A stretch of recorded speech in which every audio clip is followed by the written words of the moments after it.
Hey guys, welcome back to the channel. Today we're going to have another truck project video. I'll have a link in the information card above to that. We're going to continue working on the front suspension on the truck. And today we're going to be installing a Cognito Motorsports idler arm and Pitman arm support brace. And here's the kit from Cognito. Let's actually get this thing opened up. Alright, so let's get this thing opened up. This is going to be, I believe this is the idler arm brace.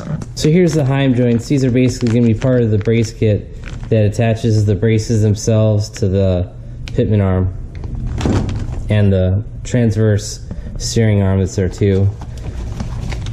This is going to be the Pitman arm. Yeah, this is the Pitman arm brace. And yeah, it looks fairly good quality. I believe it's powder coated. Yeah, that's cool. And here's your two sleeves. And the rest of the hardware includes some red Loctite, your locking washers, and your standard washers. Here's the instructions. So applications for stock or lifted applications.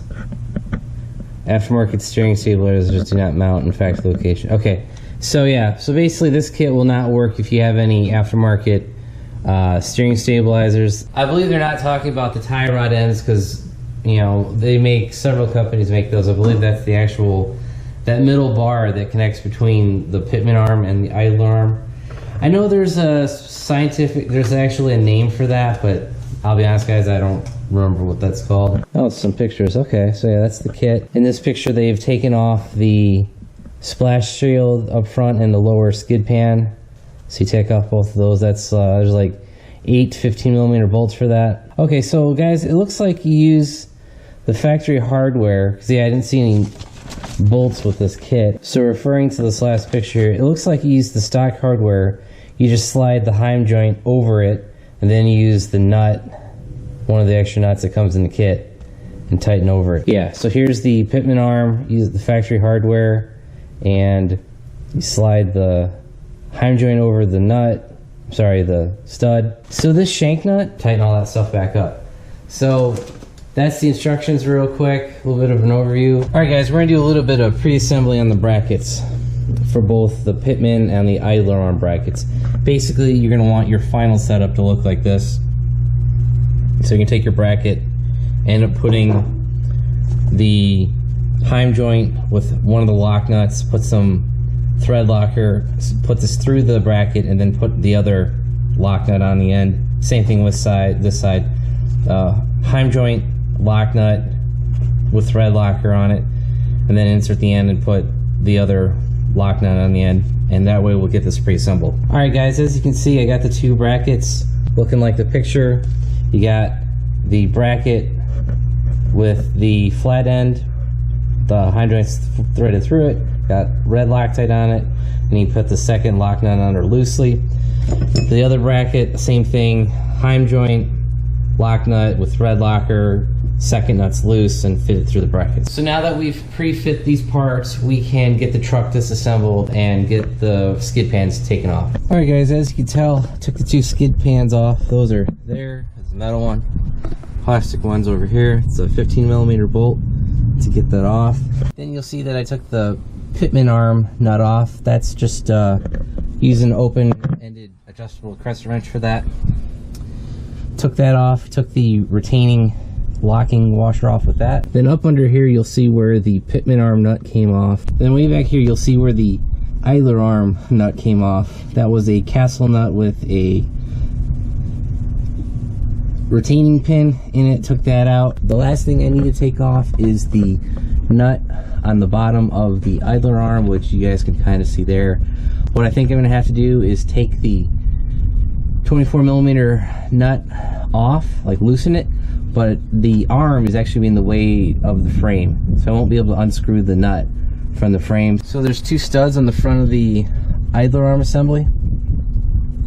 Take those off. I should be able to swing the idler arm assembly out and get that nut off the bottom. Alright guys, you'll see that I got the bracket for the Pitman arm installed. I took the factory nut off, swapped the bracket in, I put the locking nut back on, I just need to finish tightening that, and we'll be able to finish the install for this part on the driver's side. Then on this side of it, I obviously haven't finished up, but tighten this end down, finish tightening the nut holding the idler arm, and we'll be finished with the driver's side. This passenger side I haven't started yet. Hey guys, we're back inside. It's actually another day.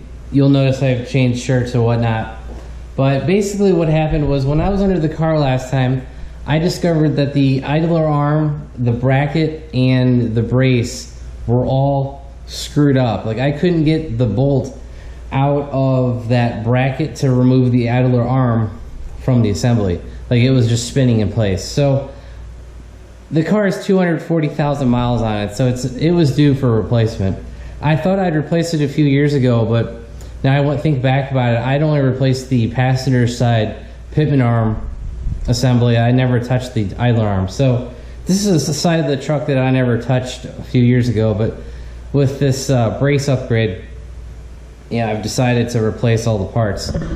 And as you guys can see, I got a new idler arm and as well as the bracket. These are from Moog, and I'll have the part numbers in the description below. But basically, I've just decided to take out the entire assembly, and actually I might be able to get the idler arm and the brace installed as one piece instead of having to like take this apart 6 different times. And so we'll see. We'll get the stock pieces out and get the new idler arm bracket and assembly into the truck. So let's go back under the truck. All right guys, as you can tell, it is raining cats and dogs again. I was just under the truck taking out the idler arm, so I'm glad I was able to get part of the truck taken apart and at least make some progress. I wanted to finish today, but with this glorious weather that we're having and thunder and lightning, I decided to come inside. But besides the rain, we actually have made some progress. So as you guys can see, here is the OEM idler arm and the bracket, you know, all 240,000 miles of it. And on the right is the Moog replacement. And on the bottom, you can see the Cognito brace. So basically what the brace does is it connects the bottom of the bracket along the arm tight. Yeah. Basically what the brace does, it ties in the bracket on the bottom. Here's the Cognito brace, and ties it into the center steering link as well as the arm. So that should make the steering a lot more rigid and less sloppy, as they say. So whenever it decides to stop raining, might be today, may not be till tomorrow, we'll get this new idler arm setup in. And guys, I do recommend you mock this stuff up before you tighten everything down, because between the 2 Moog boxes, I didn't really read the instructions. Actually, I read the instructions, but they're kind of crappy. So there's not a lot of instructions there, and kind of just had to piece together what fit where and be able to make some more progress on this. It was to dry fit everything. So now that we've mocked everything up, we can get the grease fittings all tightened down and then get this installed in the car when the weather decides to cooperate. Alright guys, as you can see, it's nice and raining again, like always. But today the difference is I was able to get the truck in enough shape to where I could get the passenger side steering in. So as you can see, I have the idler arm bracket in. I've got the idler arm in, and there's the bottom nut. And you see the powder coated metal bracket. That is the brace. That is in as well. I was able to get this on there. I hand tightened everything down. I still need to tighten a few pieces up, but I was able to get it good enough to where I could get the truck moving and pulled into the shop. And as you can see, there's the bracket connecting the idler arm bracket reinforcement. That's going to connect it to the center link in the middle. We got to tighten all these bolts down, and then we'll be able to finish up this project. So the idler arm lower bolt, that goes to 120 foot-pounds. I've already tightened that. The driver's side Pitman arm, that bolt back there, that tightens down to 120 foot-pounds. That's tight. and you tighten the shank, so the hardware that is inside of the heim joint, you tighten that to 60 foot-pounds, and you tighten this bolt that has the lock nut at the end, you tighten that to 60 foot-pounds as well. It'll be the same on the passenger side, 60 for the shank nut and 60 for the hardware that holds the heim joint to the steering reinforcement bracket. Alright guys, the last thing I had to torque was the 2 bolts for the idler arm bracket. Those you torque down to 73 foot-pounds. Again, 85 for the lower idler arm bracket to the idler arm. The Pitman arm, which is over here, that is 125 foot-pounds. And the rest of the nuts, including the shank nuts, the center arm nuts back here, those are all going to be 60 foot-pounds. So everything's been torqued down. We should be ready to put the splash shield back on underneath here and go for a test drive. Alright guys, we just finished up installing those Cognito brace, for the idler arm and the Pitman arm. I have taken the car for a test drive. I've had no issues with it. I've actually been driving on it for about a week now, and really haven't had any issues. There's no noises, there's no creaks or anything like that. I was kind of afraid I'd pick up maybe some extra road noise, but nothing like that. I have noticed a slight increase in vibration. I mean, I'm talking like ever so slightly. Like, you can kind of notice if you're driving with one hand, like a slight. Now, I can't attribute that to the braces, or I can't contribute that to the idler arm. I'm not sure which. The old one had 240,000 miles on it, so could be that, just everything being tighter, and maybe it's picking up because I've got old tires on the car. I don't know. The roads are pretty rough around here anyway, so that extra vibration, if there is an even one, just kind of blends in with the rest of the roads around here. So I will say one thing that I've noticed is that the turn-in has, increased speed rapidly. And what I mean by that is when you're going around a corner and you start turning the wheel, the truck actually starts turning right, as you're moving the wheel. That kind of numbness in the steering is gone. It's like when you turn a corner, it starts turning left, starts turning right.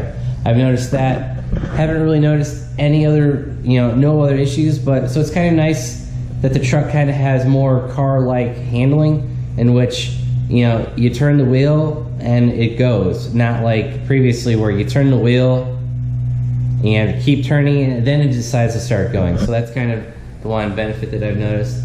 Overall, I really enjoyed this project. It wasn't too hard. Everything was under the truck. I didn't have to put it on a lift or jack stands or anything like that. Everything was just right there. You take the splash shields off, the guards underneath, take those off, and everything's right there. Nothing super hard to really work on anything. I did have to get a pick a fork out and pop the idler arm out. That was really kind of the hardest thing to do.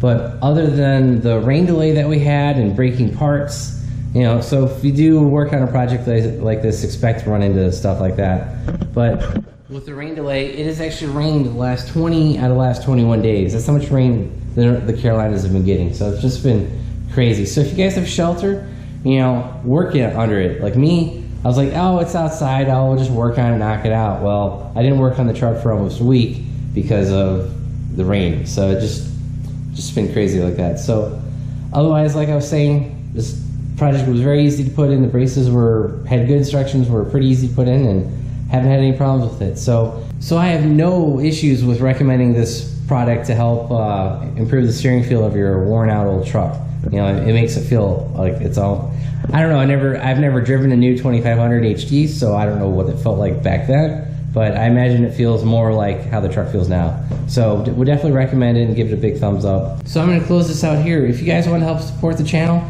click on the links in the description below to the apparel. We've got t-shirts, hooded sweatshirts, and also keychains and stickers. All those links are in the description of every one of my videos, so just be on the lookout for those and click those. And like I've said in the past, all the sales from that goes right back into the cars, the truck, tires, racing, anything like that. All that money goes right back into the cars, creates more content for you guys. So that's just kind of how this all works out. So if you guys like the video, give it a big thumbs up. If you haven't already subscribed, please do. Thanks and have a great day.